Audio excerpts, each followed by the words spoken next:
ওসমান হাদিকে খুন করেছে কারা? ওসমান হাদিকে খুন করেছে সে বিপদগামী তরুণ। মাসপিকা বাংলাদেশের প্রশাসন কি করছে? বাংলাদেশের প্রশাসন ওসমান হাদির খুনিকে এখনো ধরতে পারেনি। 24 ঘন্টার মধ্যে সেই ওসমান হাদির খুনি প্রশাসনকে বৃদ্ধা আঙ্গুল দেখিয়ে দেশ থেকে পালিয়ে গেছে। মাসপিকার এই প্রশাসন এখনো বসে আছে। মাসপিকার ওসমান হাদি একজন প্রার্থী। মাসপিকার আমরা বলতে চাচ্ছি যে যেখানে প্রার্থীর কোনো নিরাপত্তা নেই সেখানে একজন সাধারণ জনগণ, এই গ্রাম বাংলার জনগণের নিরাপত্তা কোথায়? মাসপিকার আমরা বলছি প্রশাসন ও নির্বাচন ব্যবস্থাপনা নিয়ে। মাসপিকার বাংলাদেশের প্রশাসন ব্যবস্থা এতটাই মজার, বাংলাদেশের প্রশাসন ব্যবস্থা হচ্ছে জাদুকরি মঞ্চের মতো।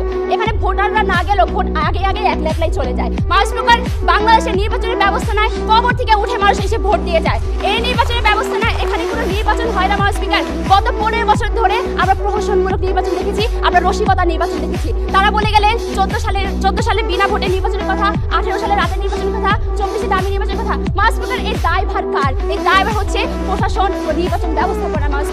মাসপিকার এই যখন দেশের নির্বাচন ব্যবস্থাপনা এবং প্রশাসন, তখন 4 কোটি তরুণ কেন 40 কোটি তরুণও এই দেশের কোনো উন্নয়ন করতে পারবে না। মাসপিকার আজকে সরকারি দল এই 4 কোটি তরুণদের জয়গান দিয়ে যাচ্ছে।